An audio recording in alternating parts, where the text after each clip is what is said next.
Have you ever been curious about what occurs right before death? You might wonder if there is any activity going on in your brain during those last moments, or maybe ponder whether you experience any feelings or sensations. But what really goes on in your head when you pass away? Well, today we're diving into this fascinating topic with a neuroscientific approach. So sit tight because we're about to explore the final moments of brain activity just before death. Before we dive into the topic, please take the time to subscribe. If you enjoy our content, your support would mean the world to us. Now let's begin. Your brain doesn't stop working immediately after death. In fact, it remains active for up to 7 minutes. Let's start at the beginning. When a person passes away, their vital organs like the heart and lungs stop functioning, which means the brain no longer receives oxygen-rich blood. However, during this transition, the brainstem continues to function. This part of the brain is responsible for essential life functions like breathing and can remain active even without oxygen for a short period. After about 30 seconds without oxygen, changes begin to occur in the brain. Initially, brain activity may appear normal on an electroencephalogram. However, after 30 seconds to a minute, the brain starts producing abnormal electrical activity known as the burst suppression pattern. During this stage, the brain experiences periods of high activity followed by periods of low activity. The brain's overall activity decreases, but the neurons continue to fire sporadically. As the period without oxygen continues, the brain's activity becomes more disorganized. After about 4 minutes, the EEG shows continuous slowing of brain activity, indicating a lack of organized activity. During this time, the brain may still show signs of life, such as reflexes or movements. The exact duration of this stage varies among individuals and can be influenced by factors like age and overall health. However, as the brain is deprived of oxygen, it begins to shut down. After about 5 minutes, brain activity becomes extremely slow, and the EEG shows a flat line. At this point, the brain has essentially stopped functioning. In addition to these observable changes in brain activity, several neurological processes occur during this time. The brain's energy stores are quickly depleted, and it becomes unable to maintain homeostasis. Neurons begin to die due to a lack of oxygen and other essential nutrients. This process, known as apoptosis, is different from the explosive neuron death caused by stroke or traumatic brain injury. It is a gradual process that occurs over several minutes. While the brain undergoes these dramatic changes, other parts of the body also respond to the lack of oxygen. The heart rate slows and eventually stops. The muscles relax, and the body temperature drops. After about 6 minutes, brain damage becomes irreversible. Despite the absence of oxygen, some cellular activity may still occur, such as the release of neurotransmitters. However, these processes do not indicate the restoration of brain function.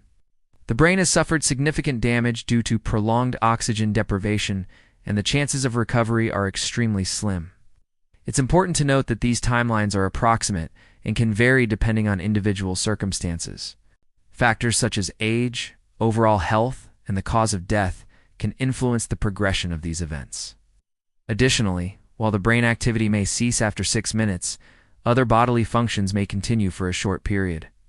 For example, the heart may continue to beat with the help of automated external defibrillators, AEDs. Understanding what happens to the brain after death has several implications.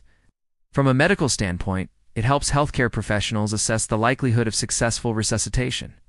It also provides insight into the nature of brain death and the ethical considerations surrounding end-of-life care. Moreover, studying post-mortem brain activity may offer valuable information about the human brain in general, including insights into conditions like stroke and traumatic brain injury.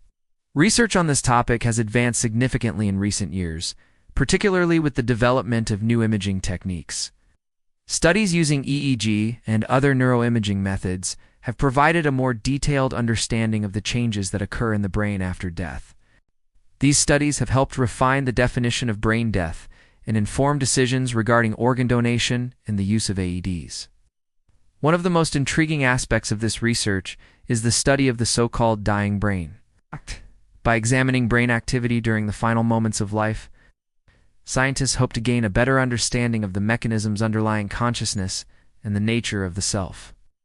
Some researchers believe that the dying brain may provide clues about the origins of life itself, as death is the ultimate mystery. Scientists have studied the moment of death for decades, yet paradoxically, we know surprisingly little about what happens to our brains in those final moments. Understanding the dying brain could revolutionize our approach to end-of-life care, providing insights into how to alleviate suffering and improve the quality of life for patients and families facing the challenges of mortality. Advancements in neuroimaging techniques have enabled scientists to observe the dying brain in greater detail than ever before. By analyzing the patterns of brain activity during the transition from life to death, researchers hope to unlock the secrets of consciousness and the nature of the self. One promising area of research involves the study of near-death experiences, NDEs. By examining the brain activity associated with NDEs, scientists may gain insight into the subjective experiences of individuals who have come close to death.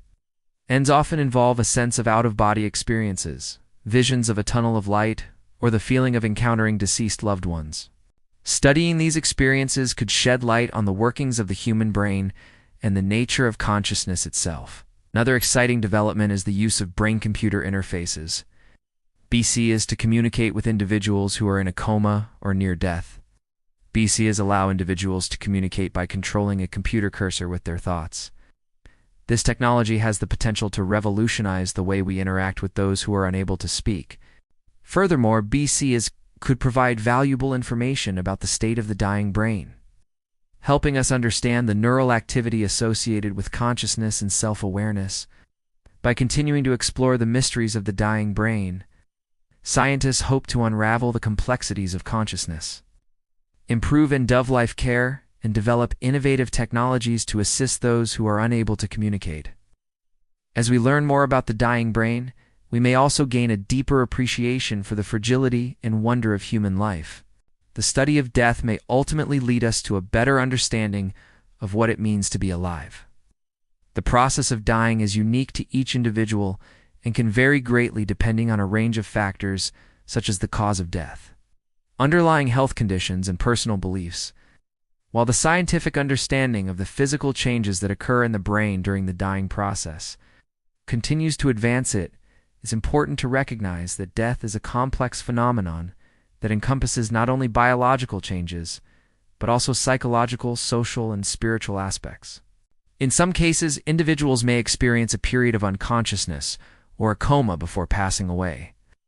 During this time, brain activity may slow down significantly, but some basic life functions, such as breathing and heartbeat, may continue with the help of medical interventions. As brain activity declines, vital organs may begin to shut down, and the body may go through various changes, including changes in color, temperature, and muscle tone.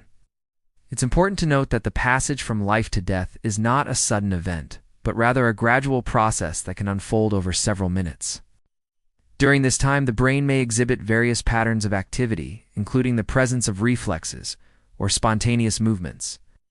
The duration of this process can vary, and in some cases, medical interventions may be used to prolong life, such as the use of medications or mechanical ventilation.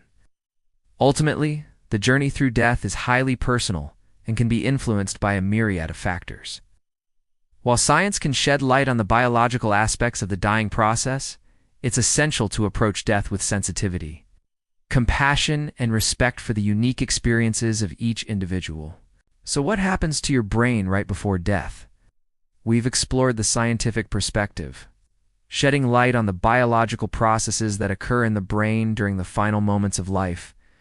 As we delve deeper into this fascinating topic, it's essential to acknowledge that death is a deeply personal and multifaceted experience that goes beyond the realm of science. If you found this video informative and thought-provoking, please give it a thumbs up and share it with others who may be interested in this topic. We value your support and look forward to continuing to provide you with informative content on neuroscience and related topics. Thank you for watching.